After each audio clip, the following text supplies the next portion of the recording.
አይ እኔ ካንተ ጋር ሆናለሁ። ከገደል አፍ ላይ ነው የሚያነሳ ጊዜ እየሰራው ያለ ሲበላሽ አፍርሶ ሰራ።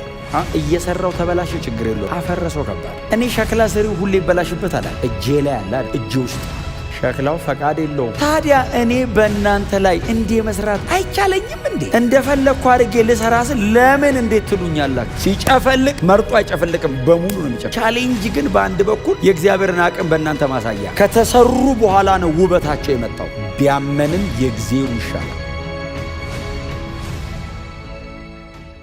ከእግዚአብሔር ወደ ኤርምያስ እንዲህ የሚል ቃል መጣ። ተነስተ ወደ ሸክላ ሰሪው ቤት ውረድ፣ በዚያ መልእክቴን እሰጥሃለሁ። እኔም ወደ ሸክላ ሰሪው ቤት ወረዱ። ሸክላውንም በመንኮራኩር ላይ ይሰራ ነበር። ከጭቃ ይሰራው የነበረው ሸክላ በእጁ ላይ ተበላሸ። ሸክላ ሰሪውም በሚፈልገው ሌላ ቅርጽ መልሶ አበጀው። የእግዚአብሔርም ቃል ወደ እኔ እንዲህ ሲል መጣ።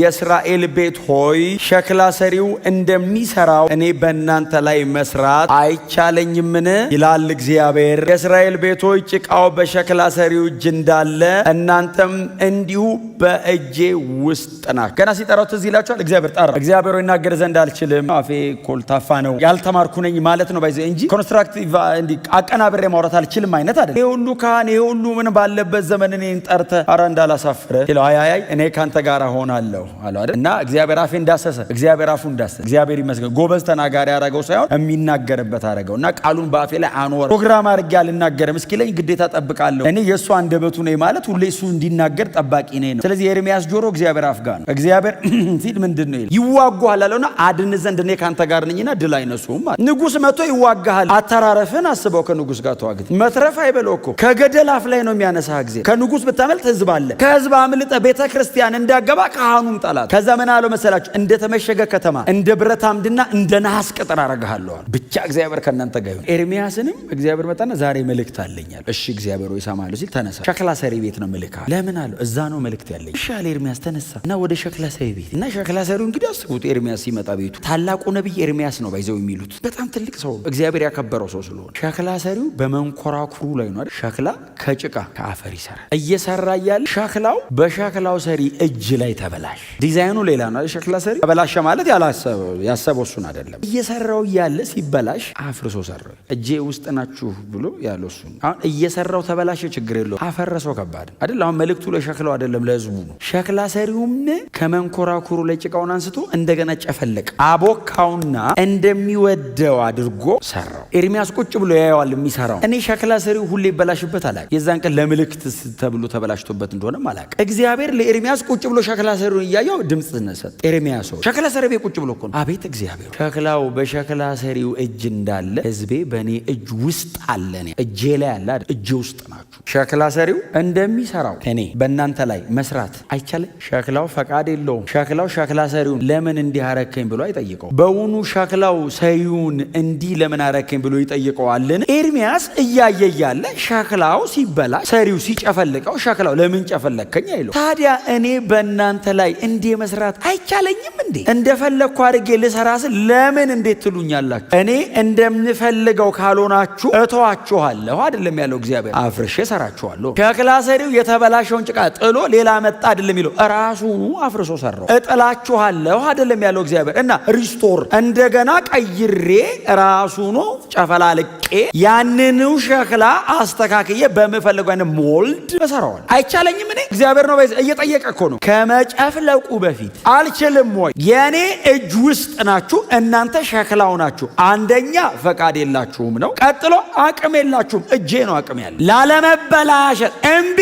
አትችሉም ማለት ሸክላውን የመጨፍለቅ አቅም በሰሪው እጅ ላይ ኃይል ያለ አለ እግዚአብሔር። እና አፍርሼ እንደፈለግኩ አድርጌ መስራት እችላለሁ። ዲዛይኑን ይወስጣል። መስሪያ አቅሙ ምን ጋር ነው? አፍተሮል ማቴሪያሉም የራሱ ሰውን ከምድር አፈር ነው ይሰራል። ሸክላውን ውብ አድርጎ ሰርቶ የሚፈልገውን ነገር ሸክላ ውስጥ የሚያስቀምጠው ባለቤቱ እግዚአብሔር ብቻ ነው። የኔ የሚባል አይኖረኝም፣ የእግዚአብሔር ይሆናል ማለት ነው። ሁሉም ነገር እማዝበት ቦታ አይኖረውም ማለት ነው። ህይወቴ የትኛውንም የህይወቴን ክልል እግዚአብሔር አክሰስ ያደርገዋል። እውቀት፣ ስሜት፣ ፈቃድህን ማለት ነው። ይሄ መንፈስ፣ ነፍስ፣ ስጋህን እግዚአብሔር አክሰስ ያደርገዋል። ሲጨፈልቅ መርጦ አይጨፈልቅም፣ በሙሉ ነው የሚጨፍ ዲሞሊሽ ተበላሽቷል።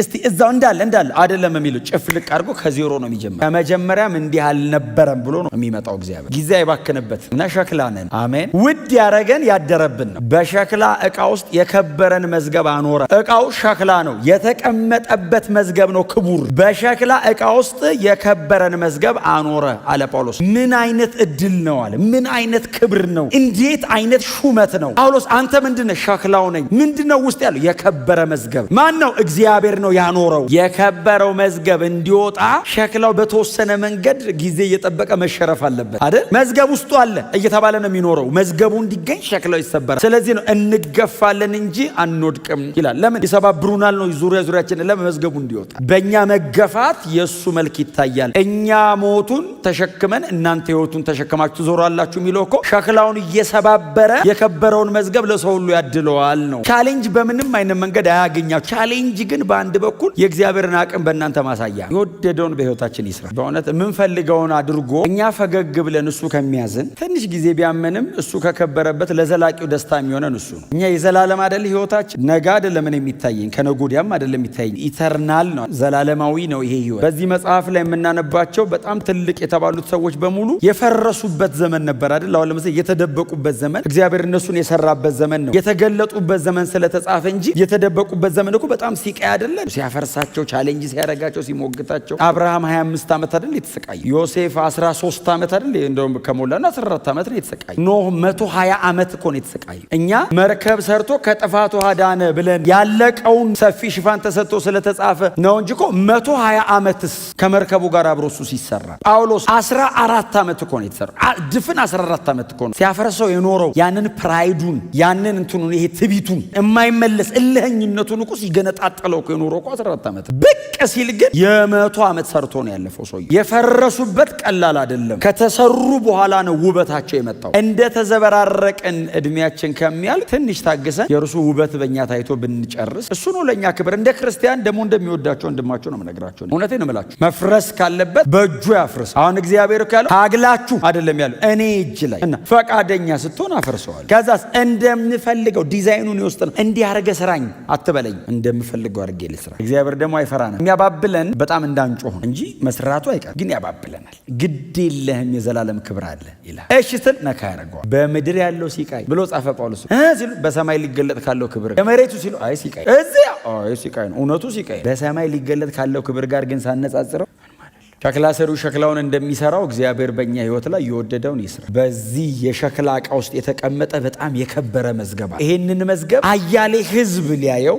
አያሌ ሕዝብ ሊያነበው፣ አያሌ ሕዝብ ሊሰማው ይገባል። ይህንን የከበረ መዝገብ ይዘን እንዳንሞት ወዳጆች፣ ይመንዘር፣ ይውጣ። እውነቴን ነው የምላችሁ። በእኔና በእናንተ ሕይወት ላይ ማድረግ የፈለገውን ያንን ያለ መከልከል ያድርግ። በጣም በጥቃቅን ነገር አትጥገቡ። በቃኝ፣ አይ በቃ አትበሉ። ኖ አይ ልክ አይደለም። ትንሽ ነገር ስቀም ዓለምን የጨረስኩ ከመሰለኝ ምንም አልቀመስኩ። እግዚአብሔርን ጠጋ ብሎ ያየ ሰው እኮ በጣም ነው የሚጠጋው። ምንም ያላየ ነው ምን አለና የሚል። ስለዚህ በደንብ እንጠጋው፣ የበለጠ ይስራ። በደንብ እንጠጋው፣ የበለጠ ይሙላ። የቀረ ጉልበት ካለን እግዚአብሔር ይውሰደው። የቀረ ነገ የሚባል እድሜ ካለን ለእሱ ብቻ ይሁንለት። በእውነት ነው የምላችሁ። የቀረ ስም ካላችሁ ለእግዚአብሔር ስጡ። ምንም ነገር በሕይወታችን ላይ ካለ የፈለገውን ለማድረግ ይውሰደው። ነገ ከጥቂት ዓመት በኋላ እንዳንጸጸት፣ ያኔ በሰጠሁት ኖሮ እንዳን ምን አለ በሕይወቴ ላይ የወደደውን አድርጎ ባሳረፈኝ እንዳን። ዛሬ ይሄው ቀን ሳለ እንስጠው። የፈለከውን አርግ፣ ይሄው እኔ ሸክላው ነኝ አንተ ሰሬ ነህ ብለን እጁ ላይ ራሳችንን አኑረን ፈቃዳችንን እንስጥ። ቢያመንም የእግዚአብሔር ይሻላል። እኛ ለኛ አንሆነ፣ እግዚአብሔር ነው ለኔ የሚያቀልኝ። ሸክላው ነኝ። ሸክላ ካልጠየቀ አንጠይቅ። ለምን እንዲያረግ ኖ ልለው አልችልም። እግዚአብሔር ጎኔ አይደለም ያለው ወደ ላይ። እግዚአብሔር አምላክ ነው፣ እኔ ሰው ነው። እግዚአብሔር ፈጣሪ ነው፣ እኔ ፍጡሩ ነው። አልገባኝም ነው የሚባለው። ወደ ሲያፈርስ አልገባኝ፣ እባክህ ንገረኝ፣ ይነግርሃል። ዲዛይኔ ሌላ ነው ይላል መጽሐፍ ቅዱስ እኮ። እግዚአብሔር ቃል ሰይፍ ነው። ሰይፍ ምን ማድረጊያ? አይ መቁረጫ አይደለም። ቋሚ ነገር ማንሻ ነው። መቁረጫማ መቀስም ነው። በሰይፍ ጺሙን የሚያስተካክላል። እዚህ ውስጥ አድቬንቸር ካልወደድክ በቀር እንደዚህ ፎቶ ነው ህይወት። ሰይፍ እጅ ላይ ካለ ለቋሚ የእግዚአብሔር ቃል ሰይፍ ነው ማለት ዝም ብለህ ሳለው የሆነ ነገርን እኮ አንስቶታል። ግን ጥል ሲያደርግ ነገ ስትመጣስ ኢየሱስን የሚመስል መልክ የምትስተካከለው በዚህ ነዋ። ያደገ የለም እዚህ ቤት። ሁላችንም በእግዚአብሔር እጅ ላይ ልጆች ነን። ፈቃደኛ ከሆንን እግዚአብሔር በእኔና በእናንተ ሁኔታ ልጁን ይገልጠዋል።